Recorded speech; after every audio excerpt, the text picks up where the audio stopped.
Thanks for being here. Subscribe to Cheating Stories Best, so you don't miss new stories. Is their love carried over from their student days, all in vain? Today's story has a similar plot. Enjoy watching. The biggest surprise was how calm I felt after the myriad of emotions that had washed over me over the past 24 hours. The icy calm was soothing to the point of hypnosis. My thoughts were interrupted. "Hey buddy, want another beer?" The bartender here was not exceptionally attentive. I had been sitting on this very stool for the last hour and a half and was still drinking my first drink. The bar didn't make much money from me today. "Not now, thanks, maybe a little later," I replied casually, continuing to watch the reflection in the mirror of the couple in the back booth of this smoky establishment. The smell of cigarette smoke was a little strange. Obviously, the Midwest had not yet been caught up in the health craze that was sweeping the West Coast states. The place was old with a warm, homely feel, with a lingering smell of smoke, old wood, and stale booze. I think the best way to describe it would be as a neighborhood tavern, a long counter with high stools facing an antique bar covered with a mirror along its entire length and many bottles of booze, at least 8 or 9 different brands for every type of alcohol imaginable. The visual delight of an alcoholic. Along the wall opposite the bar were deep booths stretching from the front to the very back where you could sit if you didn't want to, so to speak, put your stomach on the counter. The bartender stopped in front of me for a moment as if he was about to say something. Taking the hint, I continued our tense conversation. "I don't need any more drinks right now, but you can pass me that basket of popcorn," I said, and tipped him another $5 for his troubles. It was very important that he did not bother me about my drinking habits and did not offer me supplements. I had the only chair that allowed me to clearly see in the mirror the couple now occupying the last booth. This last booth was hard to see from anywhere else in the room, and I wasn't about to give up mine. All I knew about the male half of the couple was that his name was Will Hart. He was a year younger than me and graduated from Roosevelt High School in 1985. I also knew that he was smooth-talking and had a good eye for the ladies. The only thing I knew that he didn't was that his immediate future was about to turn into absolute darkness. Even though the lady sitting in the booth with him was his age, she was still attractive enough to make passing men between 15 and 65 give her a second and third glance. At 5 feet 5 inches and weighing 57 kilograms, she had a better-than-average figure which hinted that at 20 years old she was striking. Her figure now had that slight fullness that gave mature ladies that rounded set of curves that made men want to fall face down between the inviting soft cushions of flesh and kiss their way to a place where they could breathe. She wasn't what you'd call beautiful, but she was damn cute. Dark hair, blue eyes, a small birthmark on the inside of his left thigh. I knew a lot about her. After all, we had been married for 15 years. She was supposed to be with her friends at the 20-year high school reunion. I was supposed to be 1,500 miles away at home. Looks like we both didn't do what we should have done when it came to homecoming. For the first time, I agreed to go with her, and she just ran around making plans for a triumphant return to the old stomping ground. It's not that we didn't go back there from time to time, but since her father died and her mother moved in with us closer to family, she hasn't had a chance to come back here. Consequently, she had not seen her old friends for 6 or 7 years. The problem arose when I had to tell her that the company I was working for had merged with our main competitor and the merger would not be completed by the time the reunion happened. This, in turn, meant that I would not go to the meeting with her. She became furious, and when she finally calmed down, she became, how can I put it better, coolly neutral. Our life and everything else of a personal nature definitely took a back seat over the next 10 days. She spent most of her time on the phone with her old friends planning what they would do, what they would wear, who would come, and who wouldn't. But what seemed strange was that when the name was mentioned, she spoke in a much quieter voice and went into another room to end the conversation. One evening, I answered the phone, and a man asked for Lynn. When I asked who was calling, he said his name was Will and that he was a former classmate who would be at the high school reunion and that he just wanted to talk to her. When I covered the phone with my hand and said the name Will, she grabbed the phone and ran out of the room. A rather lengthy conversation followed, at the end of which Lynn began to speak very quietly. When I asked who it was, she became defensive and refused to talk about him at all. We quarreled and remained in this state until she left for this meeting. I am not the gentlest of people by nature, so by the time Lynn left for her homecoming, I was in a very bad mood and began to have all sorts of suspicions. The first evening after she left, I noticed that she had forgotten to take her yearbook, which she had been using for the last month for reference, remembering, and trying to remind who was who. I scrolled through until I found old Will. He was a cute boy with dark curly hair. Above and below his photo was the inscription, "Lynn, to the cutest and funniest girl in the senior class. Remember the last FFA hay wagon ride? You still owe me a prize. I wish you good luck at university. Let's see if we can't find another haystack when you come home for Christmas. Always remember that you were delighted with Will." Lord, were we all really so benign at that age? What the hell does this all mean? Should there be a prize? What's the prize? What was Lynn's history with this idiot? As I flipped through the rest of the yearbook, I felt my fears and anger creep up, even though I had no particular reason for it other than the insinuating note on Will's photo. However, my alpha male continued to grow. Further research revealed that he was a very popular guy, an above-average student, and a linebacker on the university football team. All I could think to myself was, this guy? I was a linebacker in high school and college, and I would kick as I ever met him. Apparently, continuing to read about Will didn't improve my mood at all. During this time, my mood did not improve, and my work, the merger of two companies into one, was much easier to do on paper than in the real world. Here and now, each had their own way of doing everything, from timekeeping to order processing, and each side was more than reluctant to give up what was familiar and comfortable to it. My job was to make sure that we became one integrated company, doing business as one company while continuing to conduct business as usual at all times. When we began this process, my boss gave me only one cryptic instruction: make this merger seamless and invisible to our customers. Easy to say, hard to do. So, reluctant employees had to be encouraged and persuaded that 13 and 14-hour days were the norm. By the end of the day, I was as upset and angry as can be. What added fuel to the fire was that I called Lynn every evening after she left, and the only time I managed to catch her was at her girlfriend's house, where she was staying. She was very abrupt and evasive when I tried to make small talk about how things were going and how she was feeling. The other 2 evenings, she was out with her friends, according to the babysitter who looked after her friends' children. Asking her to call me when she returned yielded 0 results. On the 4th night after she left, at 11 p.m., just after I had gotten out of the shower and sipped a cold beer, my only source of pleasure for several days, I received a call. When the call rang, I decided that it was Lynn who was finally calling back in response to my calls. And when I picked up the phone, I immediately said, "Hey baby, how are you?" The startled male voice on the other end of the line hesitated for a moment before answering, "Excuse me, is this Jim Thornton?" Confused, I managed to answer rather stupidly, "Sorry, yes, I can help you." "Jim, this is Bob Sims from Riverdale. I'm Maggie Sims's husband. We met several years ago when you and Lynn were visiting us." "Oh yeah, Bob, sorry, I didn't recognize you. How are you? I hope that Lynn staying with you does not cause too much inconvenience to you and your wife." Something happened, I added, suddenly realizing that Bob would not just call at this late hour. Not really. This call is something like a conversation between 2 husbands. I wouldn't want to pry into your and Lynn's personal affairs, but I think you should reconsider and come to Riverdale. Bob's words sent a chill down my spine, and a knot formed in my stomach. Why? Is something wrong? Not so much at the moment, but I think there is potentially a problem. Do you know the guy that Lynn and Maggie went to school with named Will Hart? Our conversation didn't last long, but at the end, I thanked Bob for his concern and for calling.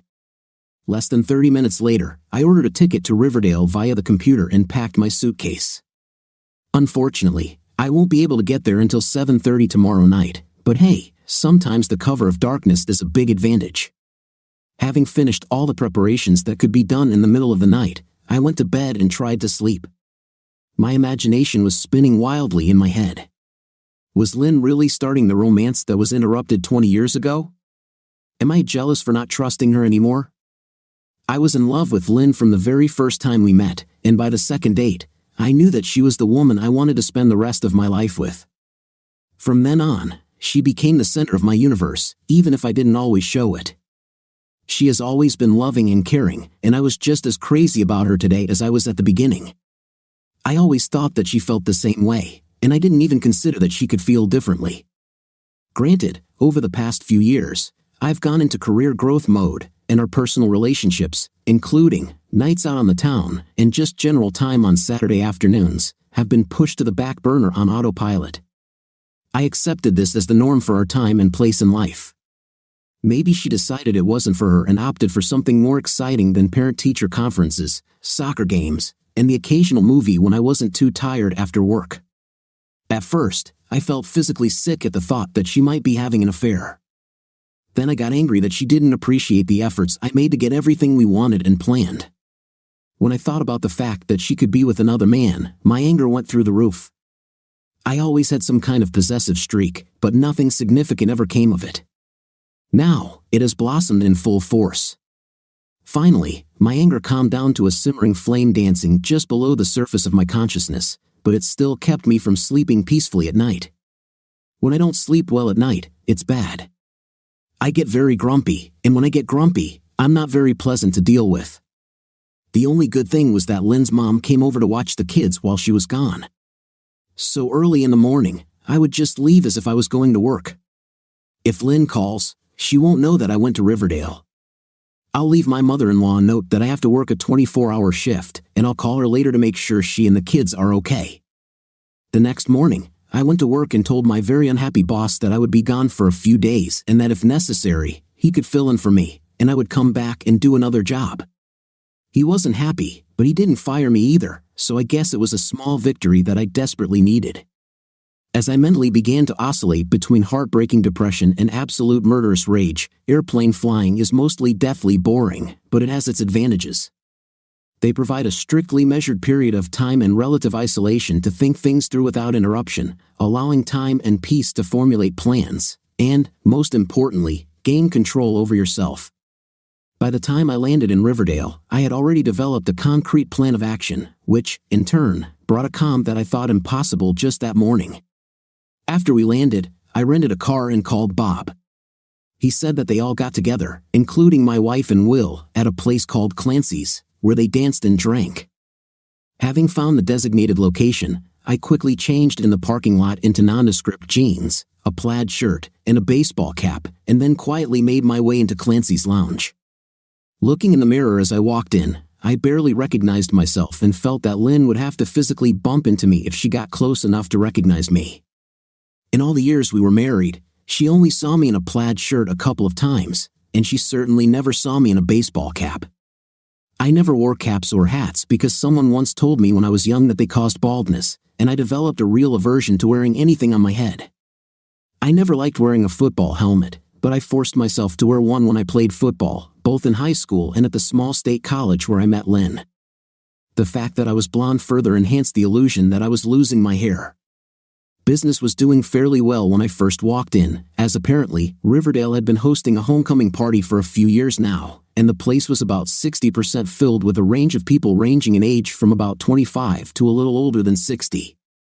I learned from the bartender that Clancy's is a very old establishment and is frequented mostly by locals or, in this case, those who once lived here and have returned for one reason or another for a few weeks each summer. Homecomings were pretty good business, and this summer was no exception. There was an old-fashioned jukebox inside, and at the back of the building, there was a small dance floor where different generations differed not only in appearance but also in the tunes they danced to. When I first saw my wife and Will, they were sitting in a back booth with two other couples, all in the same booth, one couple on each side. The only difference being Lynn and Will sitting opposite each other. In the first hour of my stay there, the six of them drank, danced, and generally just talked, as befits old friends who have not seen each other for a long time. In one of the couples, I recognized Bob and Maggie, the ones with whom Lynn lived, but I did not know the others. Bob looked around the room from time to time as if he was expecting someone, but even when he looked straight at me, there was no hint of recognition. It was probably a good thing because I didn't want Lynn to know I was here right now, and I don't know how good an actor Bob would be if he noticed me around. The crowd began to thin out, and I sat down at my favorite place at the bar with my back to the booth in which they were sitting. At this time, both couples stood up, apparently saying goodbye. Bob told Lynn something like she needed a ride home, but he and Will made it clear that he would take her home later since they were going to be staying a while longer. So, I was still drinking my first beer and eating my third or fourth bowl of popcorn since I arrived. At first, they sat across the table from each other, sipping drinks and talking. As time passed, it was clear from gestures and body language that the conversation was becoming more serious. Will reached across the table and quietly stroked the back of Lynn's hand and forearm with one finger while he made some important remarks, to which she nodded her head from time to time or responded with a quiet single word. Damn, I wish I could hear what they're talking about. I didn't know exactly what the words were, but I'd seen enough to recognize it trying to lure her prey into a trap scenario. The flames of my anger burned brighter, but nothing happened yet, and I was content to be patient and watch events unfold. If things hadn't gone any further than that, I would have called Lynn on her cell phone later that evening and told her that we had finished the project and that I would be in Riverdale tomorrow to stay with her for the rest of the homecoming events. That way, I would demonstrate that I wanted to be with her without her knowing that I was spying and getting angry again. In this situation, I began to relax and felt better. It seemed like she wasn't going to forget that she had a husband and 2 kids at home, and I wouldn't have to kick old Will's. My optimism was dashed when suddenly he stood up, walked over to the bar next to me, and ordered another round of drinks for the 2 of them from the bartender, Mike. I noticed he was drinking beer, but Lynn was drinking gin and tonic, a bad sign since at home it was her favorite cocktail when we went out and planned a bout of active when we got home. While Will stood next to me, I crouched low in case Lynn was looking in our direction. Now was a lousy moment to be discovered. He looked at me casually and remarked, "Are you from here?" "No, I'm from the West Coast, just solving a family problem." "Are you from here?" "Not anymore.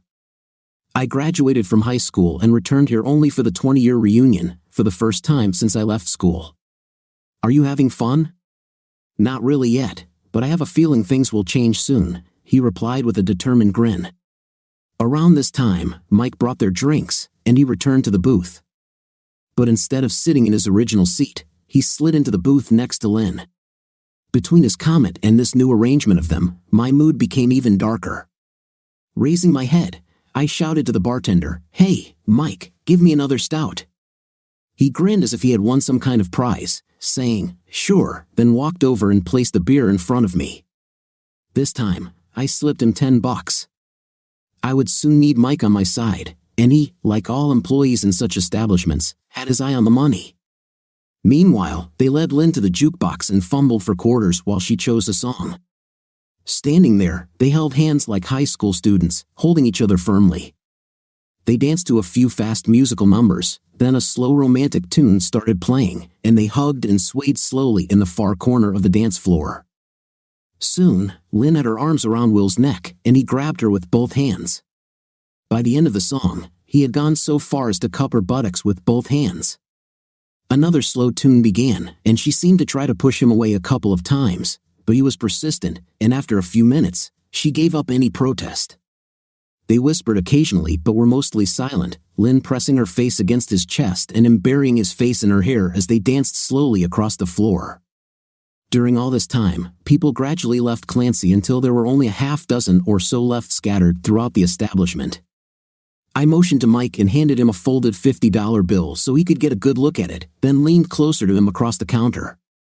"Do you have a security camera around here somewhere?" He looked down at Grant's face on the bill for a second, then quickly looked over his shoulder and replied, "Yes, there are half a dozen hidden in the ceiling niches and one in each parking lot." I handed over the bill. "I want camera footage covering this part of the room from 2 hours ago until I left, whenever that may be. Also, I want to get the footage from the camera in the back parking lot, okay?" I stated as coldly as I could, looking straight into Mike's face without batting an eyelid. "I don't know, man, something like this could get me into some really deep," he replied nervously. "Why do you need these notes? What are you going to do?" Ignoring his question, I continued to look at his face. "If you do this, you'll get 4 more grands." And then he just sat there and waited for the dollar signs to come in. After 30 seconds of feigned disinterest, he replied, "Okay, but if something happens, I'll turn around and cover my—" "No problem, Mike. You're as safe. Just please me a little." I then ended our conversation by standing up and looking around for Lynn and the others. As I was thinking about Will, I was not prepared for what I saw, and I had to suppress a scream so as not to disrupt everything. There, in a dark corner of the dance floor, they were locked in a kiss that was a full-blown exchange of saliva and tongues. I was about to intervene when Lynn pushed the guy off abruptly, returned to their booth, and sat down. She seemed stunned when Will slid in next to her and wrapped his arms around her, whispering something that seemed to calm her down. She leaned against him with her eyes closed as they quietly sipped their drinks. They sat there for a while until he turned her to face him and pulled her towards him for another searing kiss. She tried to resist again, but eventually gave in and returned the hug with equal passion. It took all my willpower not to drag her out of the booth, kick her and then kick this right in the middle of the hall. In front of me was the woman I loved more than my own life, the mother of my children, behaving like some kind of hormonally hypertrophied high school student. The surprise intensified, and while I was watching the reflections in the mirrors, his hand appeared on her chest and began to slowly stroke first one, then the other breast. When there was no objection, a hand pulled down her dress and bra, exposing her breasts to anyone who happened to look in their direction. Then he leaned down and began kissing her breasts as she seemed to melt. After a few moments, her eyes suddenly shot open. She pushed him away, and quickly returned her magnificent breasts back to the confines of her bra and dress. She became visibly angry and pushed him away, giving him a verbal beating. At the same time, he remained impassive until she finally ran out of steam, and he sat silently and smiled at her. For a few more moments, then, smiling like a Cheshire cat, he shrugged and launched into what looked like the publicity stunt of the century. She listened with an angry face until what he was saying finally improved her mood, and a small smile appeared on her face. Whatever he said must have worked. In the end, each one smiled at the other, although Lynn sometimes shook her head. He must have played his big card after all because, although I didn't hear a word he said, it was obvious that she had finally reluctantly agreed to what he was selling. What happened next was the most shocking thing I have ever seen in my life. Lynn slid sideways into the booth until her back was against the wall and propped her feet up on the seat so she was facing them and her back to the outside end of the booth. Looking around the room as far as she could see from the back of the booth, she lifted her dress up to her waist, revealing her bare legs and the turquoise lace panties she was wearing. Will stared at her like a little kid in a candy store, grinning from ear to ear and bouncing contentedly in place. She then started to pull her panties down. I sat in paralyzed silence. So far, I'd been able to explain Lynn's actions as just a whim of the moment, a kiss, and a little body rubbing, the result of too much drinking, disappointment in me for not coming with her, and a long wait to possibly meet her ex-guy. I could still quite come to terms with what had happened up to this point. Now, I had serious doubts that my marriage would last through the night. Pain, humiliation, and anger washed over me in alternating waves as I sat silently and watched. Under the gaze, she slipped out of her panties. She returned to a sitting position on the bench and handed the elegant piece of clothing to the now grinning Will. He leaned slightly in her direction, took a deep breath, and made a remark that made Lynn's face red and earned him a good-natured slap to the face. With these words, she asked him to move away and headed to the ladies' room. Will looked at the evening's prize and placed it in the inside pocket of his sports jacket and then started doing those "it's time to go" moves. Finally, I recovered from the shock and was able to move and breathe again. It's time to take some action before this goes any further. Looking around, I found that there was no one in the bar except the bartender and the three of us. This is good because if the situation gets out of hand, witnesses will become a real nuisance. I motioned to the bartender, and he sauntered over to where I was sitting. I pointed my thumb over my shoulder towards the last booth. "Mike, bring these two lovebirds a drink at my expense." "Okay, but change the ladies' drink from gin and tonic to Bailey's on the rocks." Bailey's on the rocks was what Lynn drank as the last drink of the evening when we went out. She said it calmed her stomach and saved her from a hangover. I always thought it was, but it seemed to work for her. But what the hell, then I put another $20 on the table. While Mike did his thing and took the drink to Lynn, she appeared just as Mike was explaining where the drinks came from and to whom. He pointed in my direction. As he explained, Will saw me and thought I was just a drunk from the bar making a friendly gesture. But Lynn had a strange look on her face as she alternated her gaze between the Baileys and me. I didn't turn around. I just looked in the mirror from under my baseball cap. Lynn and the others were sitting next to each other in a booth and exchanged a few words when he shouted to me, "Hey buddy, why don't you come over and have a drink with us? We're just about to leave, but we wanted to thank you for your generosity." I slid off the bar stool and sauntered over to them, keeping my shirt collar up and my baseball cap pulled down over my eyes. When I approached the table, he stood up and extended his hand for a handshake. "My name is Will, and this is Lynn." I pushed my cap to the back of my head, straightened up, not accepting the outstretched hand, and looking straight into Lynn's eyes, answered, "Hello, honey, are you having a good time?" There was absolute stunned silence for a moment. Then Lynn turned white as a ghost, let out a strangled cry, and dropped her glass, breaking it and splattering Baileys all over the table and her dress. He immediately realized who I was and stood silently, opening and closing his mouth like a carp at the bottom of a fishing boat. If I hadn't been so angry, I would have laughed out loud. The look of panic on both faces was more than comical. I don't know what I looked like, but whatever it was, it must not have conveyed a feeling of joy. And smiling, Lynn backed into the booth as far as she could, and her companion for the evening looked like he was about to jump out.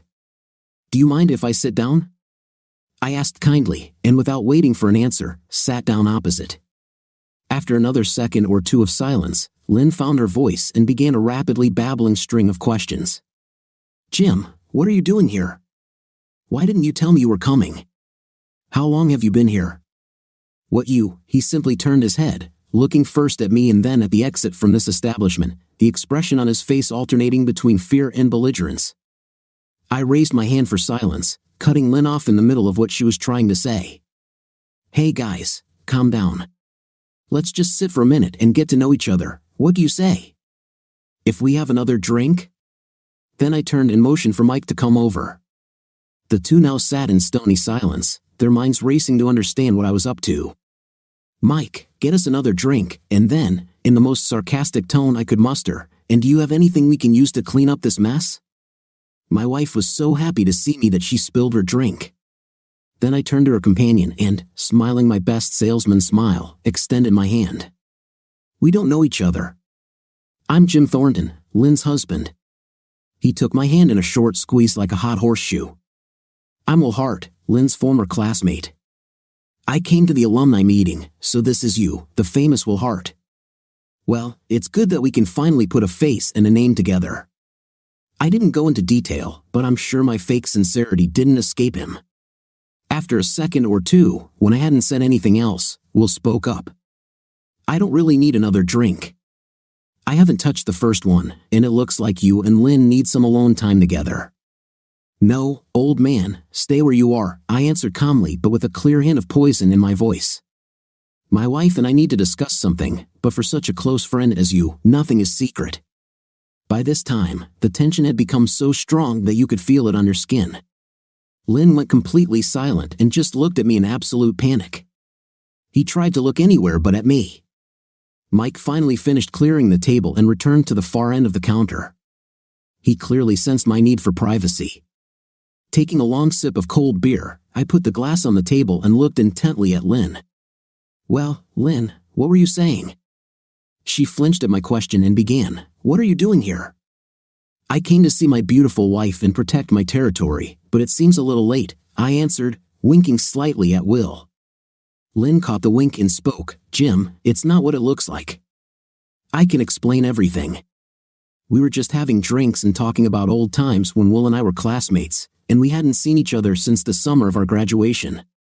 We didn't do anything wrong. Yes, man, we drank quietly and made up for lost time over the past 20 years. Lord, how guilty the couple looks. We were just reminiscing about old times, right? The old days must have been pretty exciting." Lynn began to cry and nervously fiddled with her wedding rings. He took a long sip from his glass and stared at the table, trying not to meet my gaze. "Jim, I know it looks a little funny, but nothing is happening. We just had a little drink, danced a little, and talked about our school days. Honestly, that's all we did." Looking at Will, I asked, "Is it true, Will? You were just having a friendly drink and chatting a little here, alone with my wife?" I emphasized every word, and this did not escape them, since both immediately nodded their heads affirmatively and at the same time that it was so. I watched silently, looking from one to the other without saying a word. Until now, I had not raised my voice, made no accusations, or broken anything, so there was a noticeable shift in their behavior towards relaxation. Not much, but enough to say that each of them interpreted my actions as a sign that I was in the dark about what they were up to. Do they think I'm just a stupid husband being kept in the dark and cuckolded?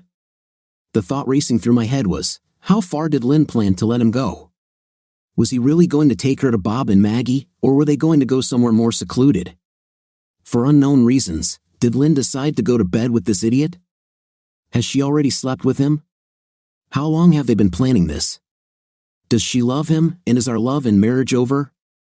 And for Will, well, I've met enough of them to know that what happened between him and Lynn was much more than memories of old times. He was actively planning and organizing everything to get her into bed, plain and simple. So far, I have successfully held back and remained calm. I could accept that it was just a one-time mistake when there was too much to drink and slow music playing.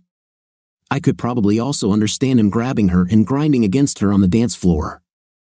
But pulling out her breasts and fondling them with an ongoing hug in the booth, and the way she took off her panties and gave them to him, went far beyond anything understandable, acceptable, or forgivable. Internally, my mind was screaming, to hell with calm and understanding, but I needed to determine what was really going on, so I maintained my stupid grin and disdainful appearance. I sat up very straight and leaned forward, staring at them both across the table. Then, focusing on his wife, he said, "Well, honey, tell me about the reunion. Are you having a good time? Besides Bob, Maggie, and old Will, did any of your other close friends show up?" Lynn and Will relaxed even more as my obvious interest turned from their personal relationships and current circumstances to general issues regarding the homecoming. The idea had obviously become firmly established in their minds that I did not suspect anything unusual. They successfully explained the intimacy in which I found them by my sudden appearance, since it seemed that I was in the dark about their earlier intimate relations and the transfer of panties. In an effort to steer me away from anything that might pique my curiosity, Lynn launched into an overly detailed account of the reunion and the events of the day. I just smiled and listened. From time to time, Will would add some detail or talk about some event, but mostly he was silent. To be honest, I got the impression that he would like to become invisible and disappear. In the end, she had nothing more to say to me, and the strangeness of my sudden appearance returned to her again. She ended with, "That's all for now. The actual functions of the meeting will be completed over the next few days, and that's when most of the class is expected to show up. Now, tell me, what are you doing here? Is there some reason why I shouldn't be here?" "Well, no, but you refused to come with me because your company had this problem with the end of the world that was more important than anyone or anything else in your life, so your appearance is a bit of a shock," she replied, with a slight hint of aggression. "Did you finish earlier than expected?" "No, I'm not finished yet. Just thinking about how I'm breaking my promise to you by leaving you here alone. When I really thought about it, I suddenly had a very dark feeling about not being there for you. So I told my boss that he could either let me go, or I would quit. It didn't matter to me what he did, but I was going to leave, and here I am," I answered with all the feigned sincerity I could muster. Now, Lynn looked at me with genuine concern. She knew that I had a very good job, and she liked the reward of a large income. She could quit her job and stay home with the kids, have the house she wanted in the neighborhood she liked, plus everything else. My coming here despite the consequences now shed a whole new light on the situation, and the way I acted was more than a little out of character. God, I hope this doesn't cause any problems with your work. The potential cost of my stay here slowly began to dawn on Lynn. Perhaps coming to the high school reunion wasn't as important as she thought. "How did you two find this place?" I asked out of the blue, looking around as if I was seeing this place for the first time. I wanted to shift the conversation to what's happening here. Lynn chimed in, explaining that this was a typical drinking spot frequented by locals during their school days. Today, they came here with Bob, Maggie, and another couple since they lived in Riverdale and were regulars here. "Will, why did you come to the meeting so early? Do you have family here in Riverdale?"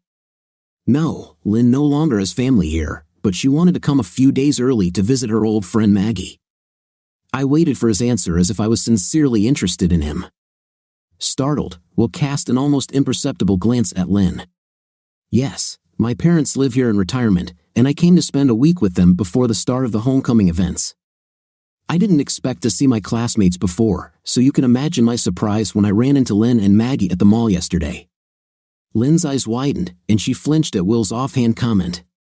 She knew that I was aware that he was coming to the homecoming and that he had called Lynn a few weeks ago to chat. This guy didn't know when to keep his mouth shut. I looked straight at Lynn, who stared at me like a child who had been caught in the cookie jar.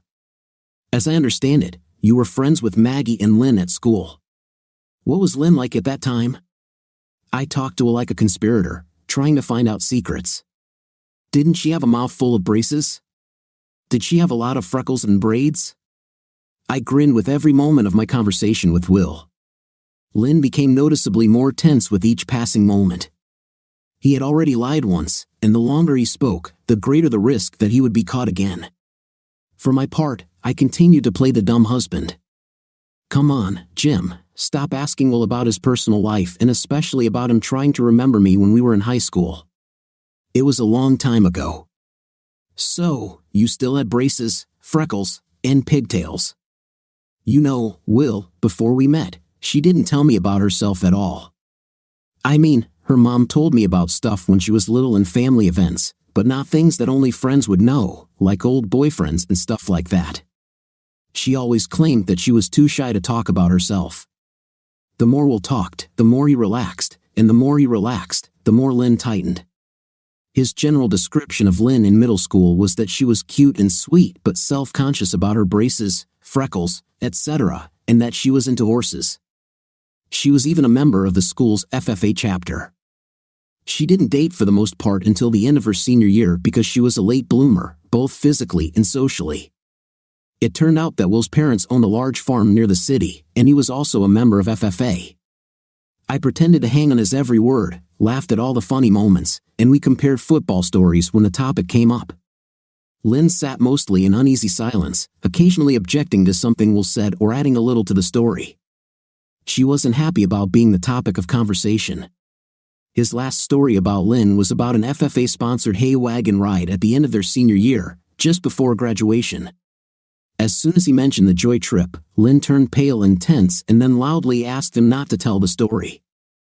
I, of course, encouraged her to tell the story. Lynn didn't drink at all, but she was teased into drinking the cheap fruit wine the boys smuggled on the trip. After taking a sip, she decided that the drink was pretty good after all, and as the evening went on, she became considerably less reserved.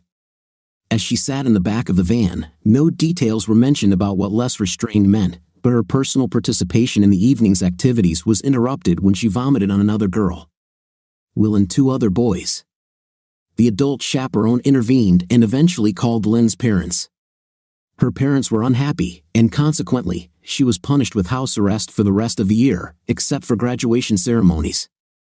She wasn't allowed to see or talk to Will or any of the other students on the van ride. And so, she hadn't seen or spoken to him since, other than hurried goodbyes and yearbook signings on the last day of classes. By telling this story, many answers fell into place for me.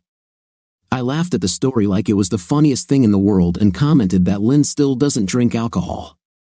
Will softened and smiled like the cat that ate the canary. Lynn kept looking at me for any signs of concern, and I simply winked back at her. Girl, wait until I tell our friends at home about this. Damn it, Jim, don't you dare tell that story. It'll embarrass me to death, Lynn. I bet you throwing up on that joyride wasn't the highlight of the evening, was it? I answered in a tone devoid of humor. Lynn turned pale, if that was even possible. Will suddenly seemed less relaxed, and I wasn't smiling at all. The story was funny, but my comment brought everyone back to the present. Suddenly, it became very quiet, the discomfort became palpable. Will, let me out, I need to go to the ladies' room. Lynn broke the silence and almost pushed him out of the stall, hurrying to get to the door with a large F sign in the middle. Lynn stomped purposefully across the dance floor and disappeared into that inner sanctum where women retreat when stressed. Will and I watched her go until she disappeared. I guess I better get out of here. It's getting late, and I'm having a hard time sleeping in this damn motel I'm staying at off the freeway, Will announced. I thought you were staying with your parents. I'm staying in the city. I love them very much, but it's impossible to be alone in my parents' house, His comment instantly brought my anger back to the surface, and I thought to myself, yeah, he's an idiot, for example, for bringing home someone else's wife and getting her into bed. I'll walk you to the door. I need some fresh air, and as far as I know, Lynn, she's locking herself in the bathroom for half an hour until she gets over her embarrassment about the whole trip thing. I laughed as we headed toward the side door into the parking lot. I called out to Mike, "Hey, Mike, I'm leaving in a few minutes. Bring me those notes, okay?" He nodded in response, stood up from his chair, and headed into the back room. Will walked out the door, and I followed him into the nearly empty parking lot, still only my rental car and my 2-year-old BMW. Perhaps in an attempt to make idle conversation or suddenly having a vague recollection, Will turned to me and casually asked, "What records do you want from Mike?"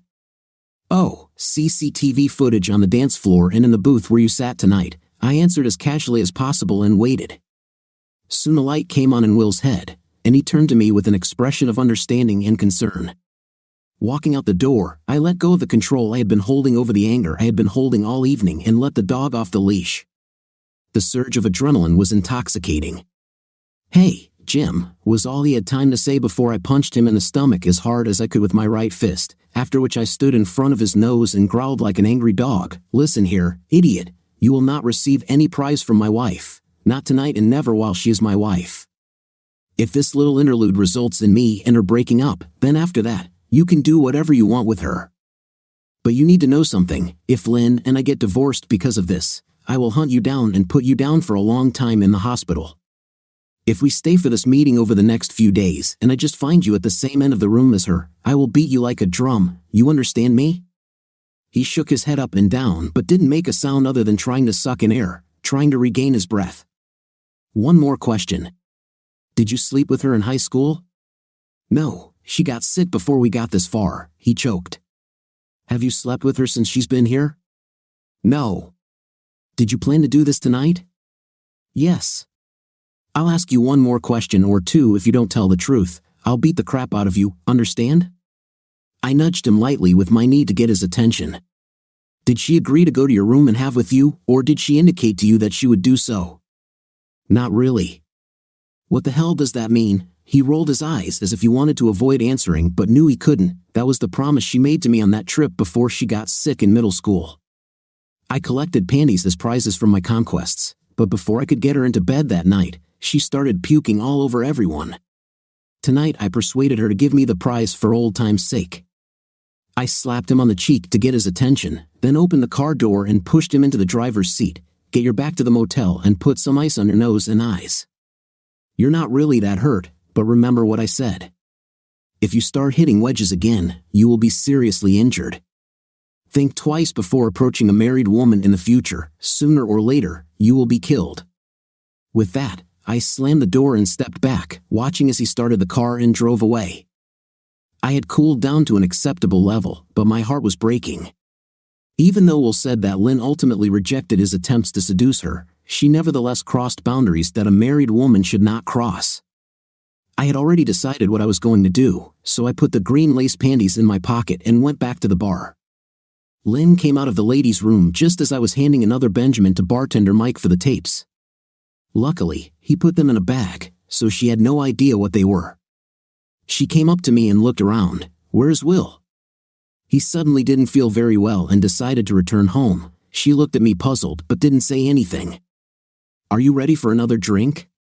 "I don't think I want anything else to drink. I've got Bailey's all over my clothes, and I'm a little in the mood to continue the party." Her last remark almost put me over the edge.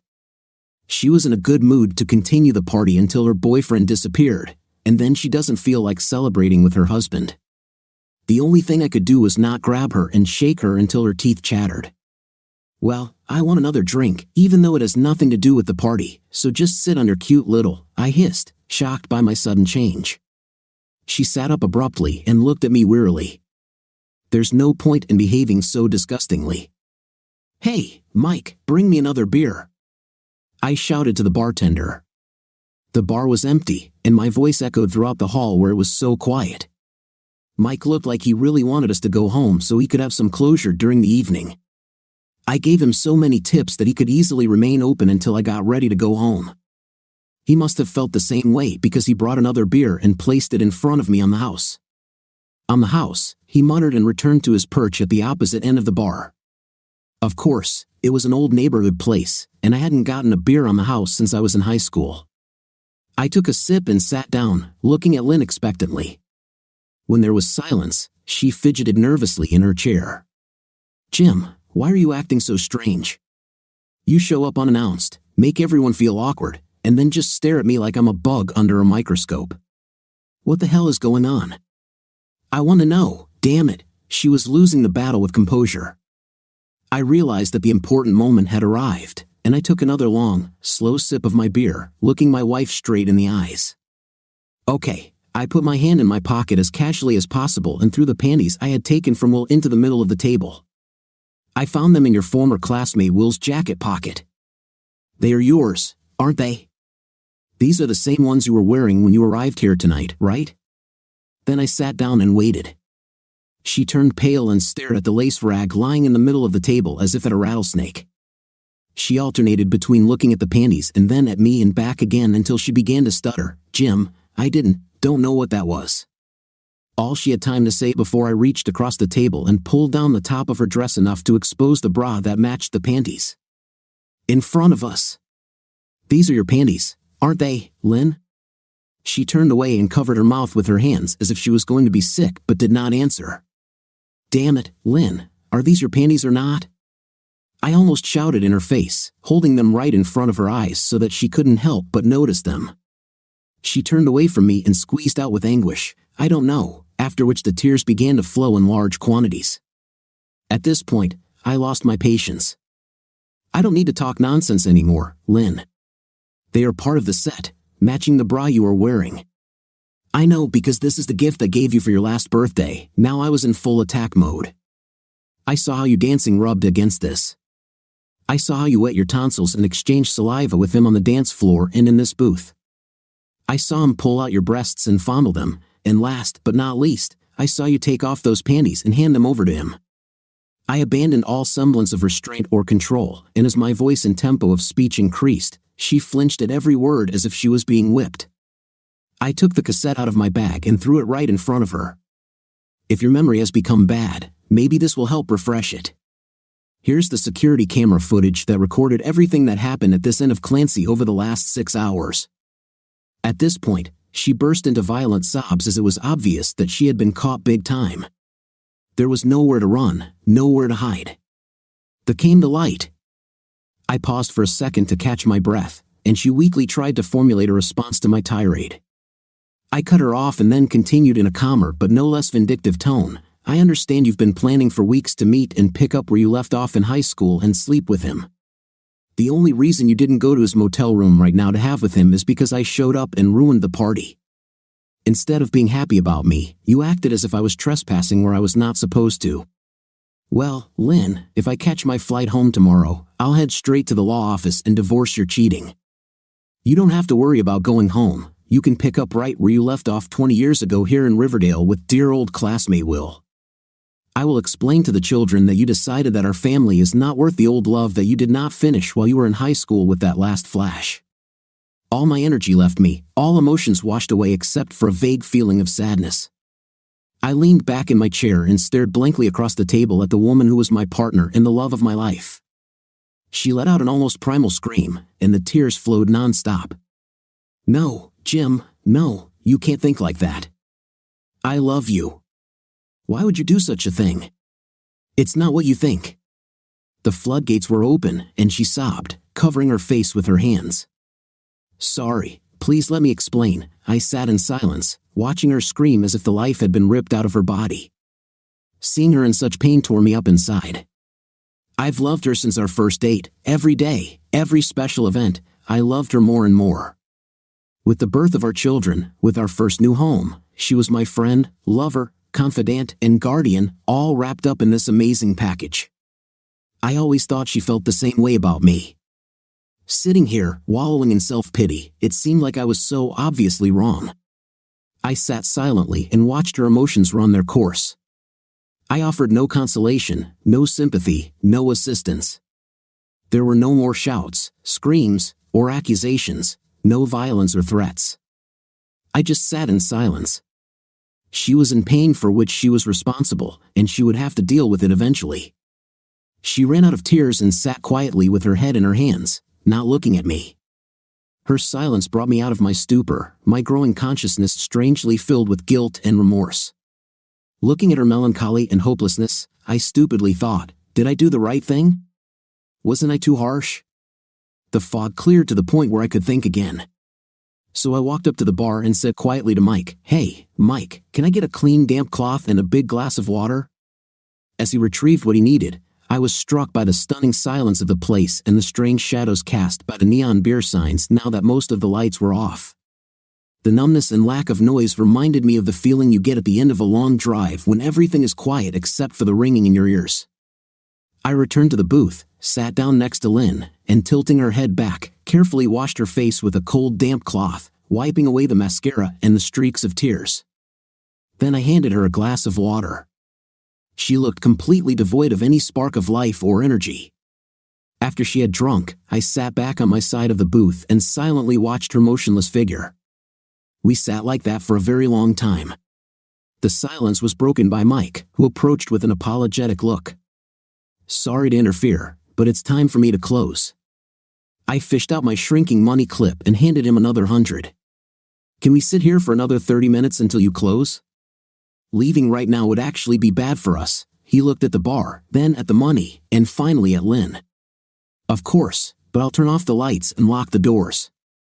I don't want to attract late-night drunks who might want to come in for a nightcap. Thanks, I appreciate it." Mike left and got to work locking the building. Lynn stood up, clasping her head in her hands and looking searchingly into my face, said in a thin voice, "I didn't mean to hurt you. I know this evening looks bad, but it's not what you think. I didn't come to Riverdale to have with Will, and I would never have with him, no matter what." I thought about what she was saying and what she said earlier in the evening. "Okay, Lynn, you keep saying that this is not what I think, that this is not what it looks like, so explain to me." She took a deep breath and let out a long shaky exhale, then sat up straighter in her chair. "Please don't be angry and let me finish before you say anything. I'll be completely honest. If you have any questions when I'm done, I'll answer them without trying to wriggle out or obfuscate in any way. Please, do it, okay? I'll do my best, Jim. The most important thing is that you know that I love you and only you. I have always loved and will always love you.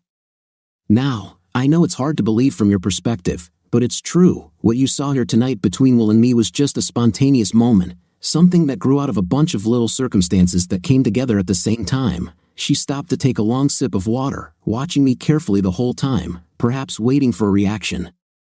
I sat impassively, not wanting to miss anything and not wanting to influence what she had to say. I've been looking forward to this reunion for a long time, and to be honest, mostly for very selfish reasons. When I first received my homecoming notice 9 months ago, it dawned on me that I graduated from high school 20 years ago. More than half of my life has passed since then, and I suddenly felt very old and leaving the stage. I looked at myself in the mirror and saw extra bulges, wrinkles, bags under my eyes, and it hit my self-esteem hard. You weren't the most attentive lover in the world for a while, and I thought to myself, no wonder, look how you've done. Who can be delighted by an old-fashioned, middle-aged housewife wife? I was depressed. But the upcoming reunion and the promise of seeing my friends again gave me the kick in the to do something about it.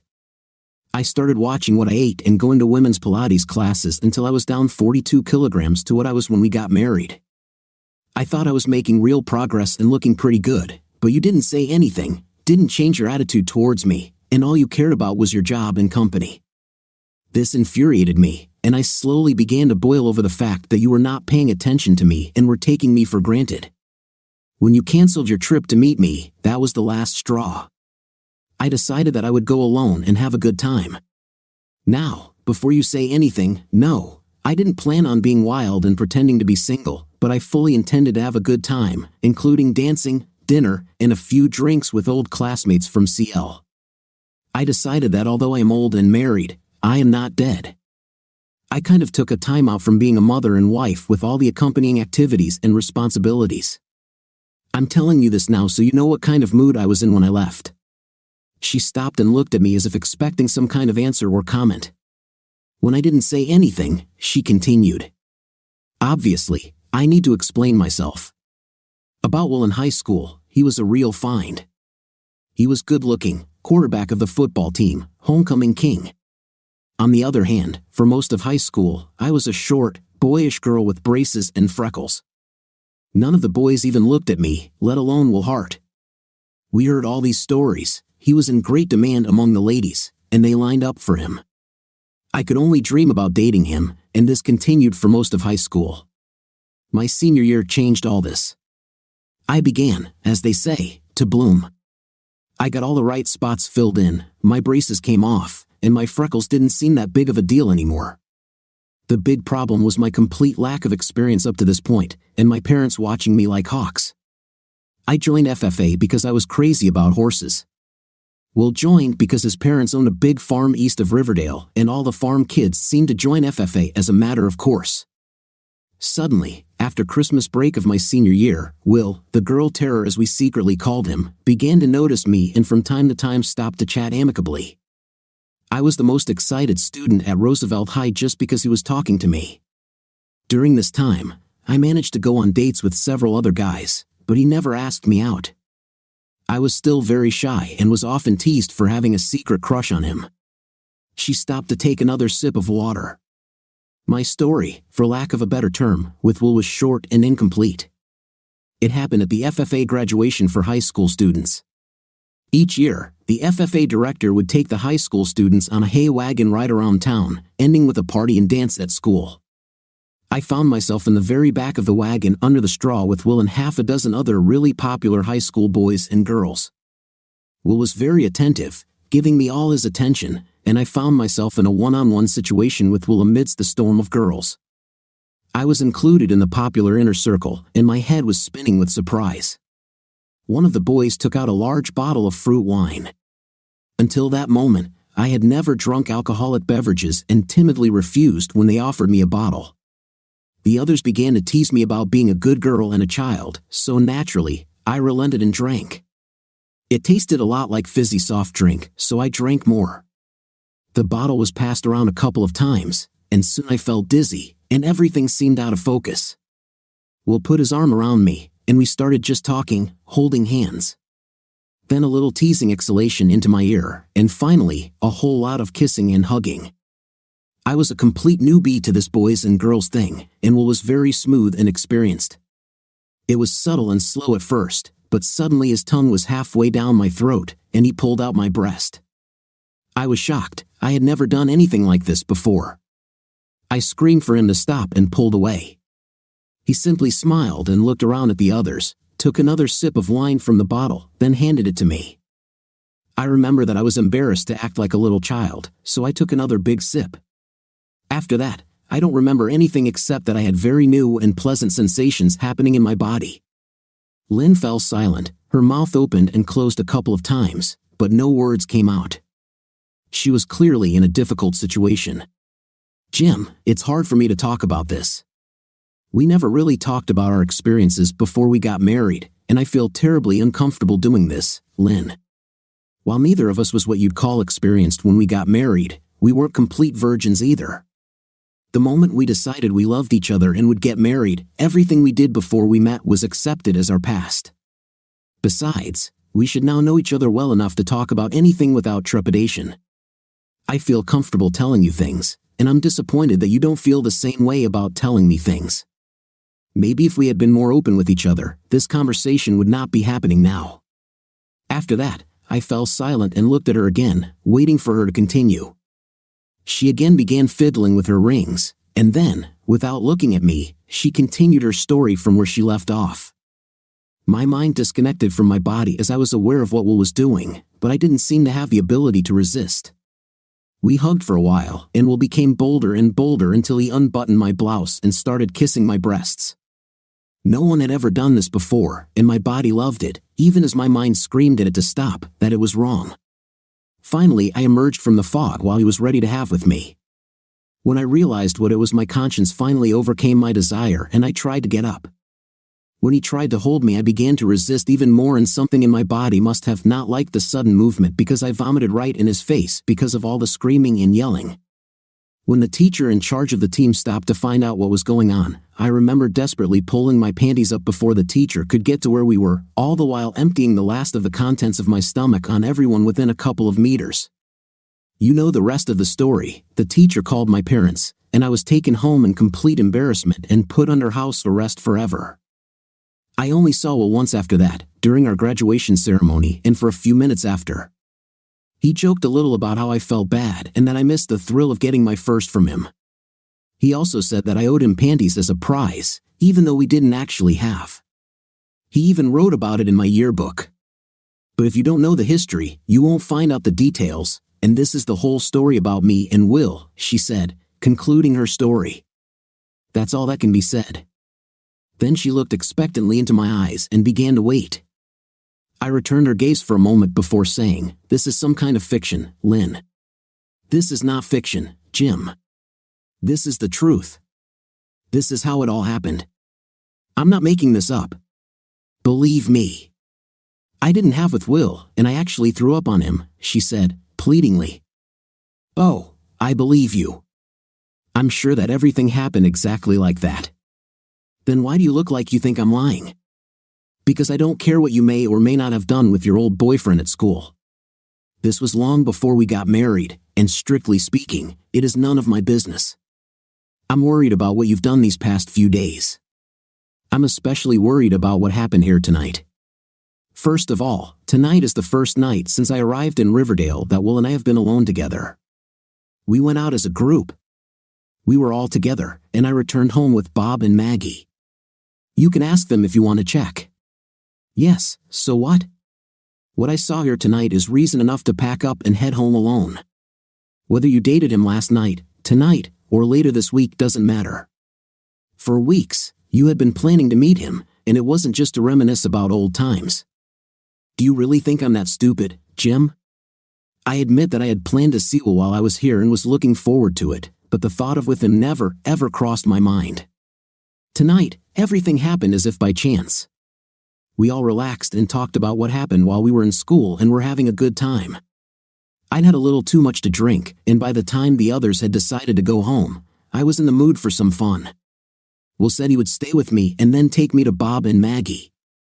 As we talked and danced, I seemed to be transported back 20 years, and I guess for a while, I was 18 again and in high school again. That's all it was.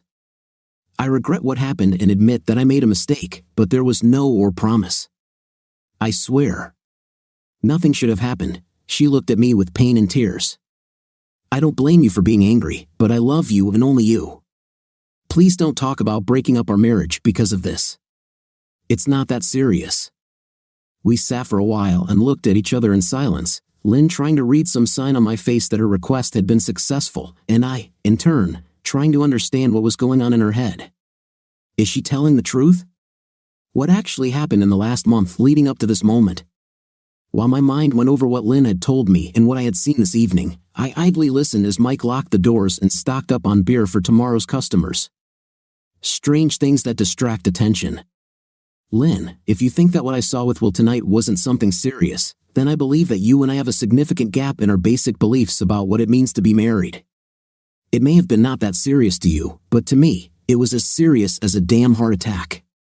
Did you really think I wouldn't mind you dancing in the dark, grinding against him, and trading spit with that smarmy son of a? What reasoning made you think that if he stuck his tongue down your throat and tore at your breasts, that was normal? By this time, I had lost control of myself again and attacked her with renewed pain and anger. She answered my interrogation with obvious pain. "Jim, please stop. I had no plan to do anything against you and our marriage. I just got carried away for a moment, but kept everything under control. It was just hard to concentrate between the drinking and the desire to be young again, at least for a little while. I already told you that there were no plans for, and regardless of my state of mind, there would be no. I would never allow this. Will knows that I'm happily married, have a family, and I'm sure he respects that." Then she looked at me, tears rolling down her cheeks. I lifted my panties and held them in front of her. "Do you know where I got them?" She turned away, lowered her head, and whispered, "No. I took them from Will. They were in his jacket pocket." I sat and watched as you pulled your legs up on the booth seat, lifting up your dress. She pulled them down to her feet and handed them to him. I responded with the pace and determination of a teacher instructing a small child. I really mean what we've talked about up to this point, but it all pales in comparison to you taking off your panties and giving them to another man. Strangely enough, I found myself in a zone where my mind was telling me I had all the time, space, and power I needed in the world. I had patience. I was calm. I controlled myself, and whatever happened, it would happen according to my will. So, Lynn, do you want to explain why you gave the panties to your old waiting to hear her side of the story mate Will, who you were not planning to sleep with? I fell silent.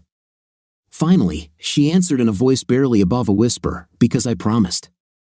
What do you mean, promised? I asked incredulously, again nervously fiddling with her rings and a quick glance at me. I know you're aware that he's called me at home a couple of times in the last 6 weeks. One day, you even answered the phone. Each time, we talked for quite a long time, and frankly, I was immensely flattered that he even remembered who I was, much less took the time to call and ask if I would come to the alumni meeting. Anyway, our conversation eventually got to the trip incident, and he reminded me that I still owed him a prize. I said that it was all a long time ago, that I was married now, and that I didn't think it would be that appropriate. He just laughed and said that there was no statute of limitations for receiving the prize, and that we could talk about it at the alumni meeting. He teased me a little, saying that I hadn't changed much from the shy girl I was 20 years ago, and then he calmed down. Tonight, he brought it up again and didn't want to change the subject. He reminded me that the last time we saw each other was during his yearbook writing, and that I promised him that the next time we see each other, he can claim his prize. He accused me of breaking my word and that it was the least I could do after I threw up on him in the Hal loft. We had a bit of back and forth until I finally relented and said I would give him my panties for old time's sake. Then he started saying that they weren't very valuable in themselves and that if I just gave them to him, it wouldn't be anything special. At that moment, I regretted that I let go of in the parking lot so easily and promised myself that if the opportunity presented itself, I would correct my mistake. You know what he needed, don't you, Lynn? Yes. Well, say so. Say this so that later, when we try to sort out this nonsense, there will be no misunderstandings between us. He hinted that he wanted to have with me, but I made it clear that this will not happen. Made it clear? Did you make it clear? This son of a didn't hint at anything. He was on a deliberate campaign to get into your pants. Made it clear, you say?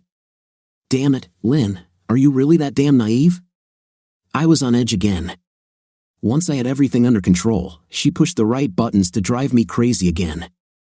No, Jim, this shouldn't have happened. I told him no way. I told him that if he continued like this, I would call a taxi and go home and never see or speak to him again. In the end, he agreed that if I gave him the panties, he would forget about it. And you did what he asked? I asked, shaking my head in surprise. Yes.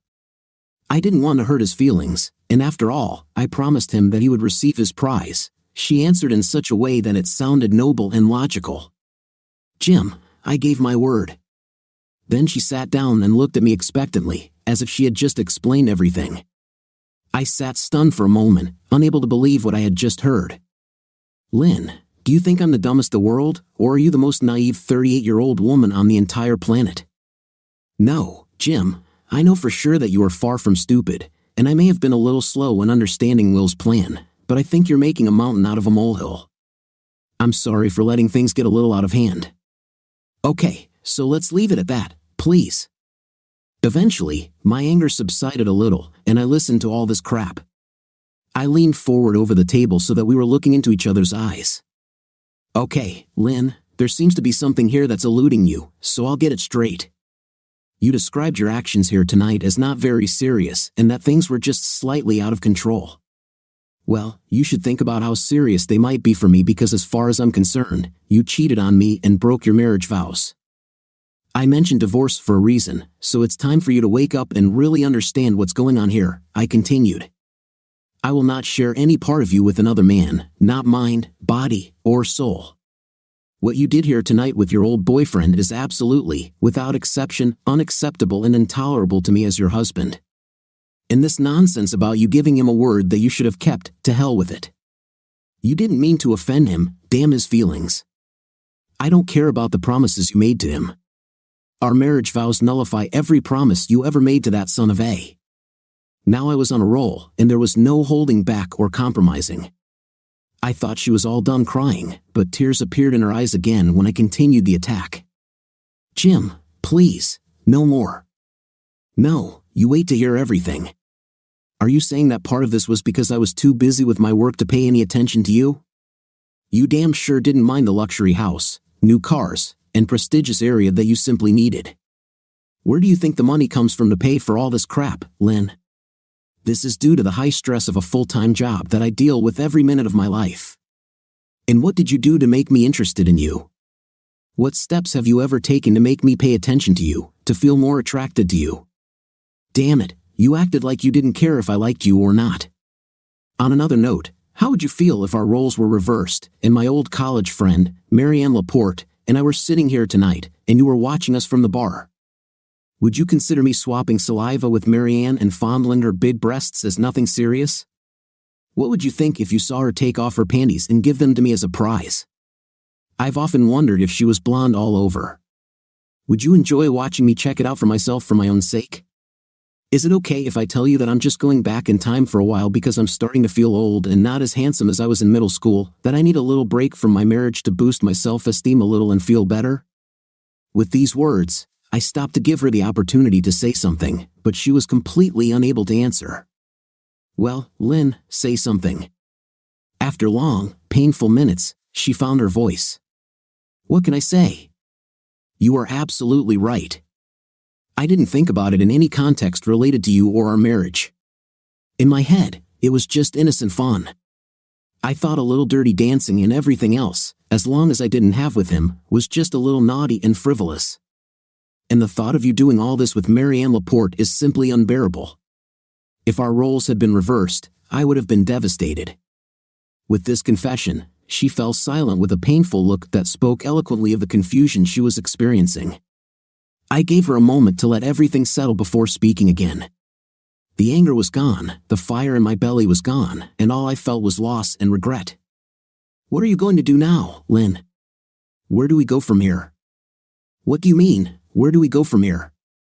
I'll do whatever you want. Just say it. As far as I understand, we have two options, and which path we take depends on you.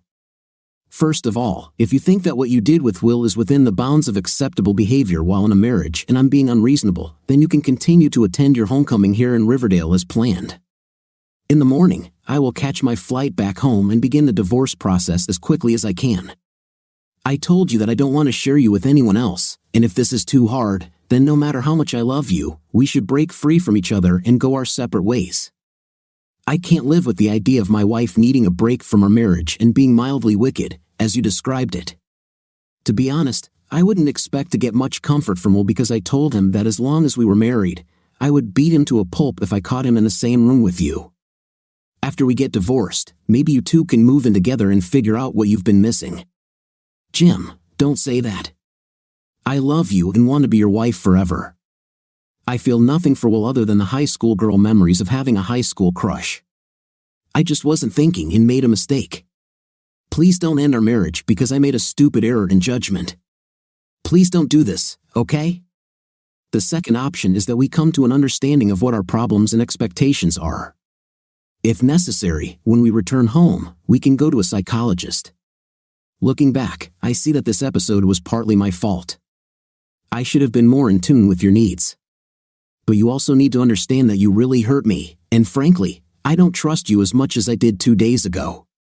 It will take some time to rebuild this trust, and it may never return to the level it was.